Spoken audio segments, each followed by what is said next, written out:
In the rugged, unforgiving mountains of Afghanistan, where the landscape seemed to stretch endlessly under a sky both vast and indifferent, a young man named Victor stood among his comrades, his warrant officer's insignia gleaming faintly against the drab olive of his uniform. The black and white photograph that would later capture this moment showed a group of soldiers standing resolute, their rifles slung over their shoulders, their faces set with a mixture of determination and unspoken fear. Above them, a helicopter hovered, its blades cutting through the thin air, a symbol of the relentless movement and danger that defined their lives. For Victor, this image marked the beginning of a journey that would shape him in ways he could scarcely imagine when he first enlisted, driven by a potent mix of duty, patriotism, and the naive hope that his service might somehow make a difference. Victor's story began years before this photograph, in a small village where the echoes of war were distant but ever present. Born into a family with a long tradition of military service, he grew up hearing tales of bravery from his grandfather, a veteran of an earlier conflict, whose medals hung framed on the wall like relics of a bygone era. These stories ignited a spark in Victor, a belief that serving his country was not just an obligation, but a noble calling.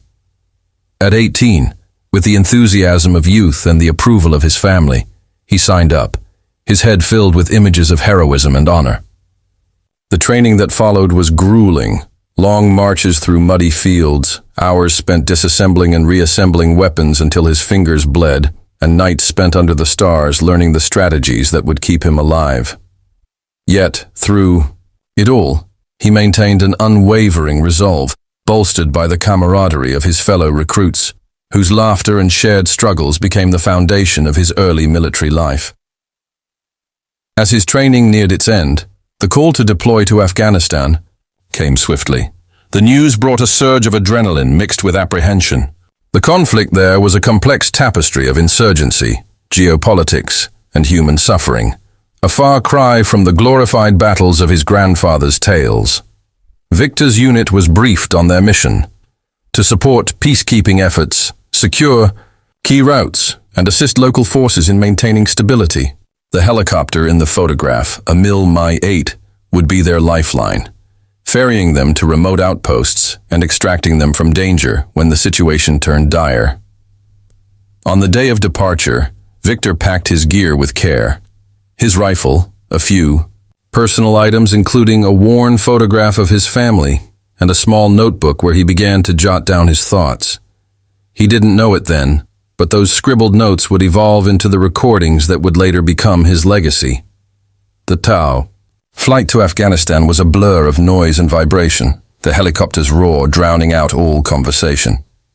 As they descended into the mountainous terrain, Victor peered out the window, taking in the stark beauty of the land. Jagged peaks bathed in the golden light of dawn, valleys dotted with villages that seemed both ancient and timeless. Yet, beneath this beauty lay a harsh reality. The region was a battleground where loyalties shifted like the wind, and danger lurked in every shadow. Upon landing, the unit was greeted by a seasoned commander who wasted no time in outlining the challenges ahead.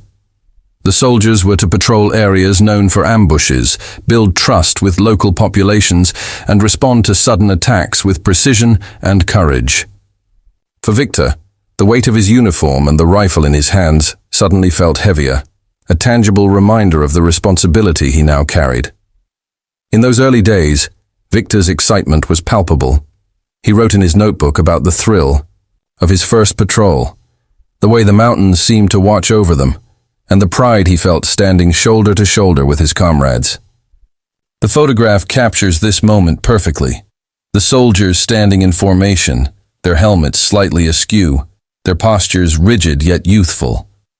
The helicopter overhead, captured mid-flight, added a dynamic element to the scene, hinting at the constant motion that defined their existence.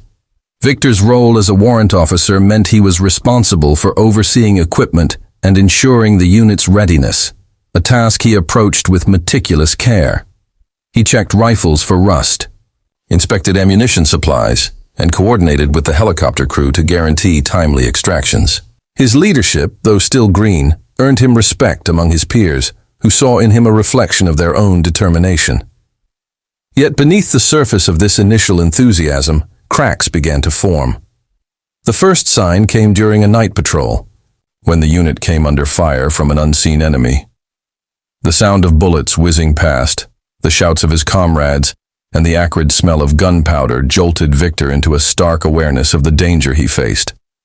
He followed protocol, returning fire and seeking cover, but the experience left him shaken. That night, as he sat in the dim light of their outpost, he recorded his first audio note, his voice trembling slightly as he described the chaos and the relief of surviving. This incident marked the beginning of a shift in his perspective, a gradual realization that war was not the heroic saga he had envisioned, but a relentless test of endurance and will. As weeks turned into months, Victor's routine settled into a rhythm of patrols, repairs, and rare moments of rest. The photograph, with its black and white tones, seems to freeze time, preserving the innocence of those early days before the full weight of the conflict bore down on him. The helicopter, a constant presence, became both a source of hope and anxiety. Hope for rescue, anxiety over the unpredictability of its missions. Victor's interactions with the local population added another layer to his experience. He learned a few phrases in Pashto, shared tea with village elders, and witnessed the resilience of families living under the shadow of war.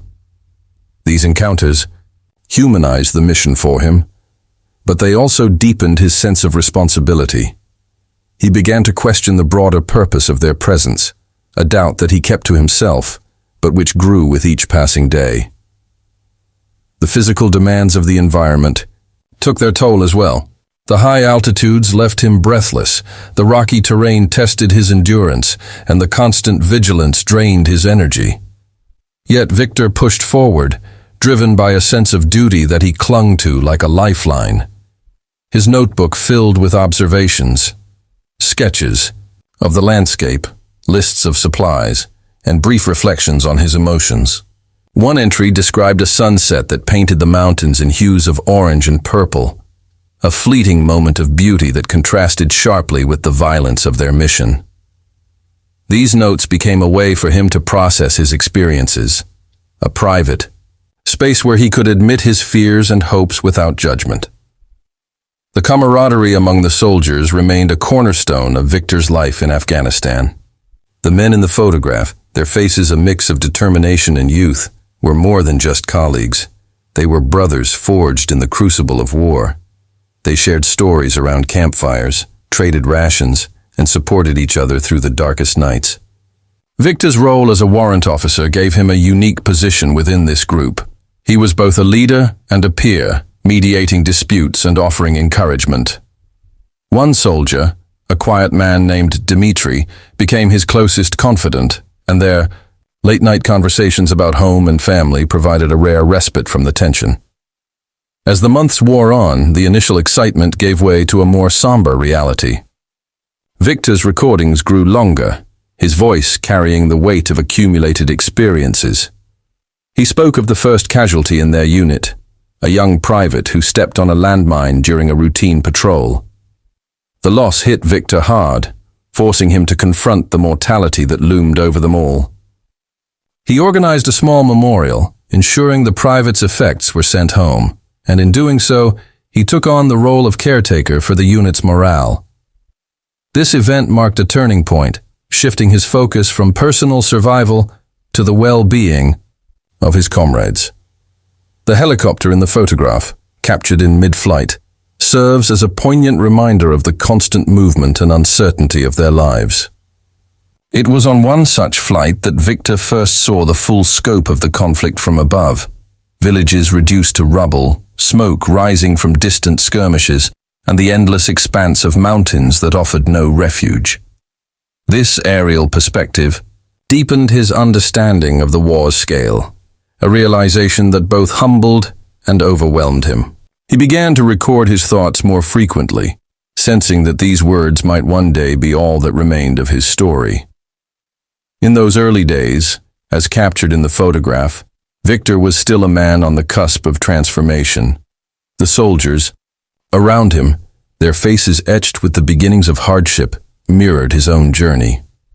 The helicopter overhead symbolized the lifeline that connected them to the outside world, a fragile thread in a land where survival was never guaranteed. His enlistment, once a source of pride, had become a commitment tested by fire, and as he stood among his comrades, he could not yet foresee the profound changes that lay ahead. The black and white tones of the image preserve this moment of transition, a snapshot of a young warrant officer stepping into the unknown, his destiny shaped by the mountains, the helicopter, and the bonds of those who stood beside him. As the war in Afghanistan stretched into its relentless months, Victor's experiences deepened, carving lines of weariness and wisdom into his once youthful face. The photograph, now split between the faded black and white soldiers of his units, early days and his own colorized figure in the foreground, tells a story of evolution and endurance. Dressed in a modern camouflage uniform adorned with medals, his hand raised in a gesture that could be interpreted as a salute or a final goodbye, Victor stood as a bridge between the past and the present. The medals glinted under the light, each one a testament to acts of bravery, yet his expression carried the heavy burden of unseen battles fought not with bullets, but with the mind and soul. His recorded interviews, now a growing archive of his thoughts, revealed the hidden struggles that defined his service, losses that haunted him, moral dilemmas that gnawed at his conscience, and the fragile hope that kept him going amidst the chaos. The transition from the initial excitement of deployment to the gritty reality of prolonged conflict was gradual but profound. Victor's unit faced ambushes with increasing frequency, each encounter chipping away at their morale. The black and white soldiers in the background, frozen in time, seemed to watch over him, their stoic faces a reminder of the sacrifices that had come before. One particularly harrowing night, the unit was pinned down by enemy fire in a narrow valley, the helicopter unable to land due to the terrain. Victor took charge, directing his men to fortified positions and coordinating a counterattack that saved several lives. The adrenaline of the moment masked the toll it took, but later, as he sat alone with his recorder, his voice trembled with the weight of responsibility. He spoke of the soldier who had been wounded, a young man whose cries echoed in his memory, and the guilt that followed, despite the success of the mission. This incident marked the beginning of a deeper introspection, a shift from action to reflection. The psychological strain of war became a constant companion. Nights were the hardest, when the silence of the mountains was broken only by the occasional howl of the wind or the distant crack of gunfire. Victor began to notice changes in himself and his comrades, restless sleep, sudden outbursts of anger, and a growing detachment from the world they had left behind. In his recordings, he described the nightmares that plagued him, visions of fallen soldiers and the faces of villagers caught in the crossfire. He spoke of Dmitri, his closest friend, who had started to withdraw, spending hours staring at a photograph of his wife and child.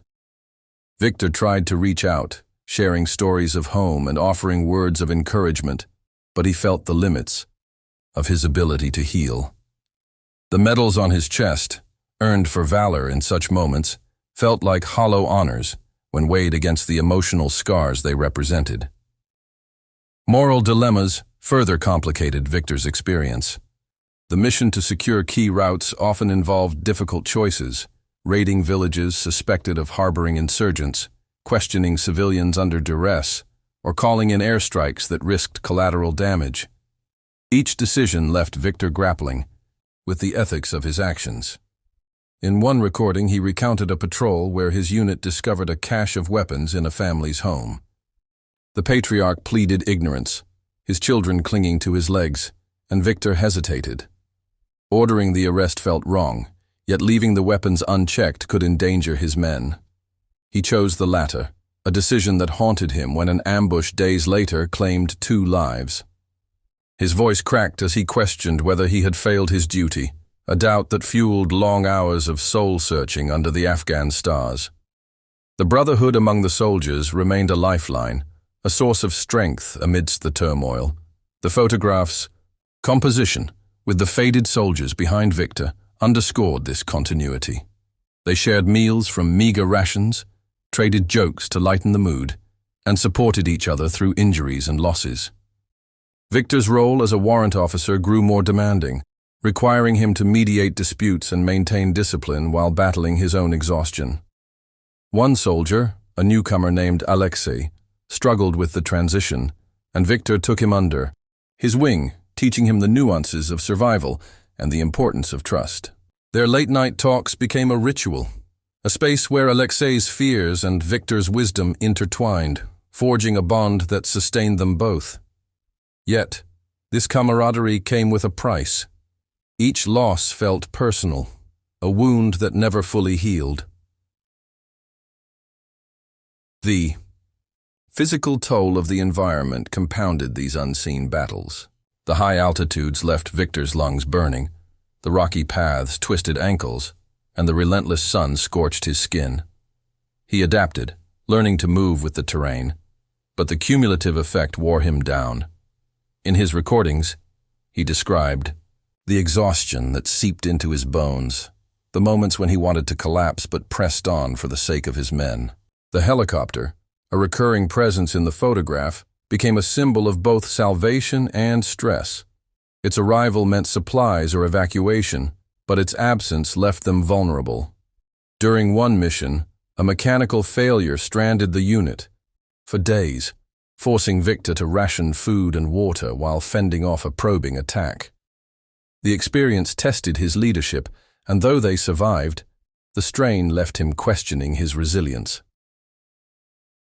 Interactions with the local population added another layer of complexity.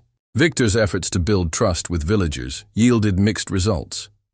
He learned to navigate cultural differences, sharing tea and listening to their stories of displacement and loss. One elderly woman, her face lined with years of hardship, gave him a carved wooden figurine as a gesture of gratitude after his unit helped repair a damaged well. These moments of connection offered a glimpse of humanity amid the conflict, but they also highlighted the war's impact on innocent lives. Victor recorded his reflections on these encounters, wrestling with the paradox of being both protector and destroyer.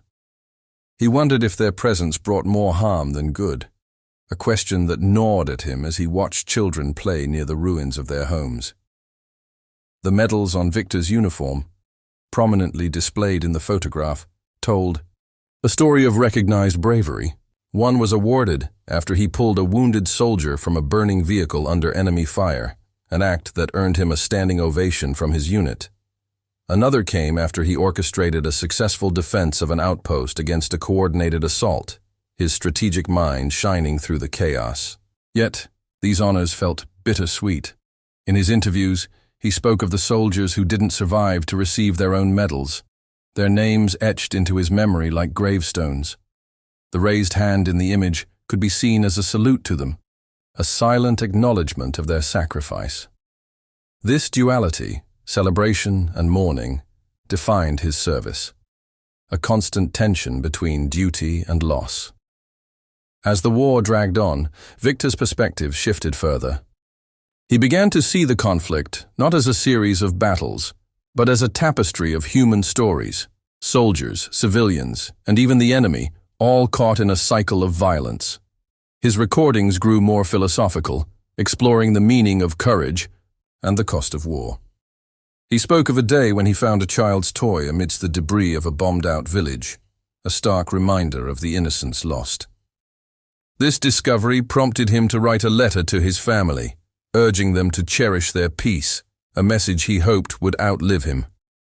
The helicopter in the background, fading into the distance, mirrored this sense of an ending, a journey nearing. It's close. The strain of these unseen battles took a toll on Victor's health. He suffered from recurring headaches and a persistent cough, symptoms he attributed to the dust and stress. Yet, he pushed forward, driven by a sense of obligation to his men and a desire to leave a record of the truth. His interviews became a cathartic outlet, a way to process the guilt, fear, and hope that swirled within him. He spoke of moments of beauty, the rare, clear nights when the stars seemed to touch the mountains, the laughter of his unit during a brief respite, and balanced them with the pain of loss and doubt. This duality shaped his identity, transforming him from a naive recruit into a seasoned soldier bearing the scars of war. The photograph captures this transformation, with Victor's colorized figure standing apart from the black and white past. His medals and uniform signify his achievements, but his weary expression reveals the cost. The raised hand, whether a salute or a farewell, encapsulates the complexity of his journey. A man who fought bravely, questioned deeply, and carried the weight of his comrades' lives.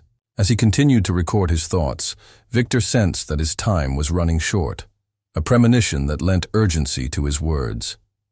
The unseen battles had forged him into a leader and a witness, his story a testament to the resilience and fragility of the human spirit in the face of war's relentless demands. After the war's end in 1945, the Soviet Union embarked on a monumental phase of reconstruction, a period marked by the slow rebuilding of a nation scarred by years of conflict and loss. The Red Army, having driven the German forces back to Berlin and secured victory, returned to a homeland where cities lay in ruins, factories stood idle, and fields awaited the plow. Amid this transformation, the role of the bread cutters, the cooks, logisticians, and supply personnel who had sustained the troops with bread during the darkest days began to evolve. The immediate post-war years brought a gradual stabilization of food production as collectivized farms regained productivity and the state re-established supply networks. The memory of starvation, so vivid during the sieges of Leningrad and Stalingrad, began to fade into a collective sigh of relief, and with it came a subtle shift in how these unsung heroes were perceived. No longer scrambling to stretch dwindling flour stocks under artillery fire, the bread cutters found their work less fraught with desperation, and a grudging acknowledgement of their contributions started to emerge from the shadows of wartime. Neglect. The Soviet state, eager to cement its narrative of triumph over fascism, wove a story of resilience that extended beyond the battlefield. Official histories and propaganda films, such as those produced in the late 1940s, celebrated the Red Army's logistical prowess as a cornerstone of victory, highlighting the unbroken supply lines that fed the advancing troops.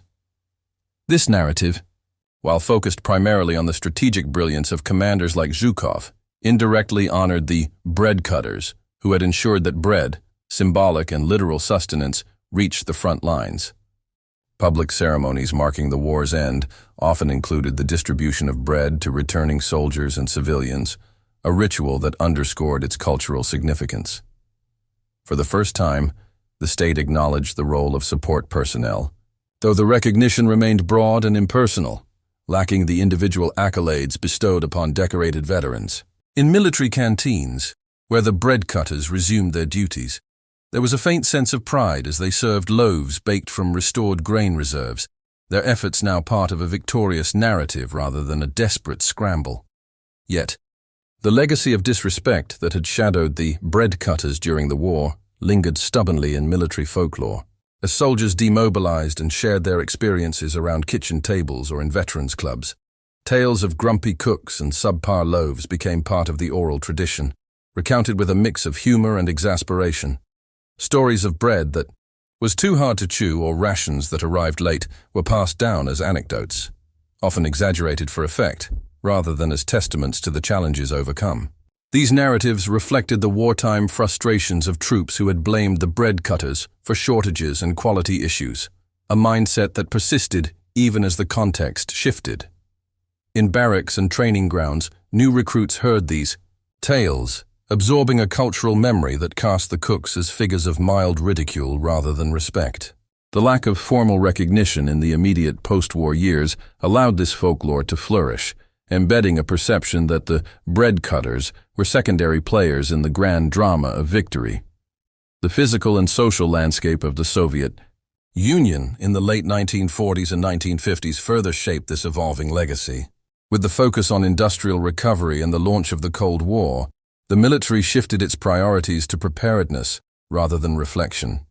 The bread cutters, now integrated into a peacetime army, worked in modernized kitchens equipped with better ovens and a steady supply of flour, their task less perilous, but no less essential.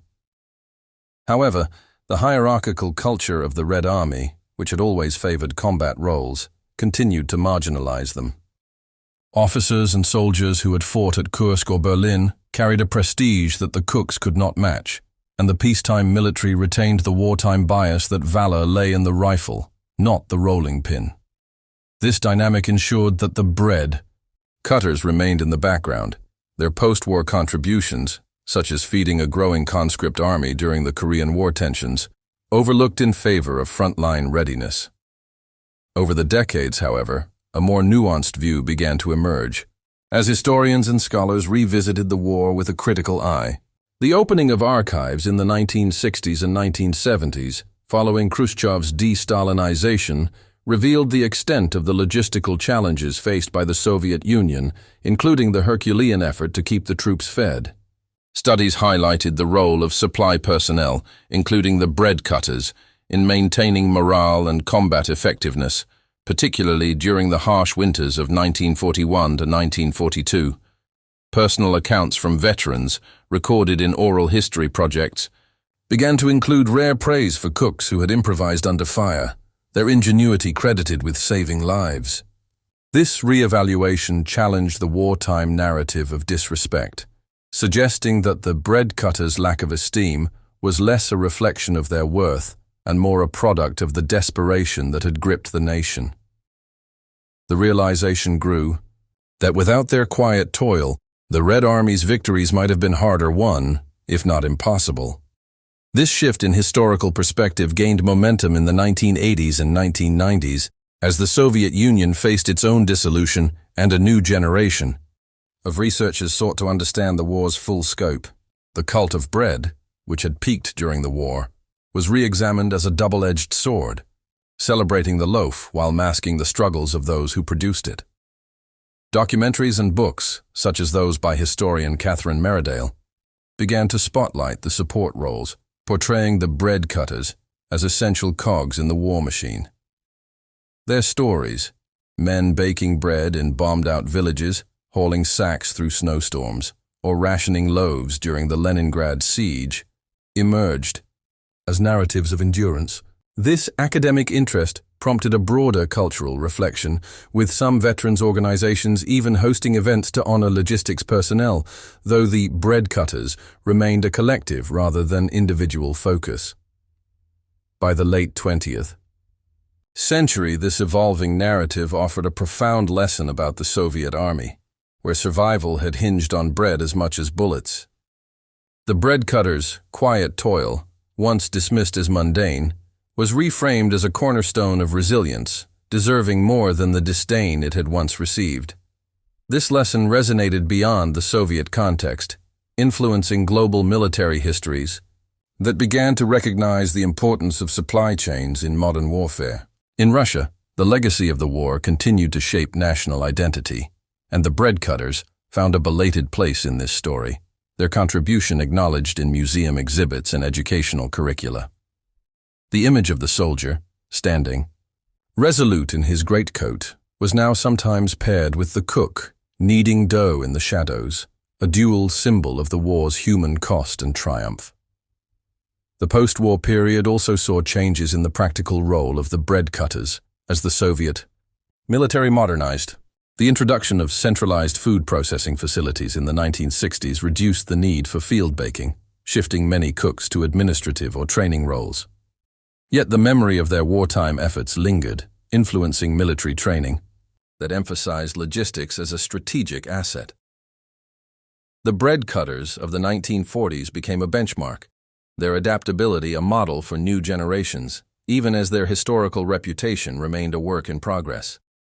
The cultural shift was slow, but by the 1990s, the disdain of the war years had largely given way to a quiet respect, reflected in memoirs and public discourse that sought to balance the heroic with the humble. This transformation was not without its complexities. The legacy of disrespect embedded in folklore clashed with the emerging recognition, creating a tension that persisted into the 21st century. Younger Russians, educated on the war's broader narrative, sometimes questioned why the bread cutters had been overlooked, sparking debates in online forums and academic circles. The answer lay in the wartime desperation that had pitted soldier against sustainer, a dynamic that post-war prosperity and hindsight began to unravel. As of September 2025, with the world marking the 80th anniversary of victory, the bread cutters occupy a unique space in Russian memory, a symbol of the unsung, their story a reminder that survival in war depends on more than the clash of arms. Their quiet toil, once met with disdain, now stands as a testament to the resilience that defined the Soviet war effort, a lesson etched into the nation's historical consciousness.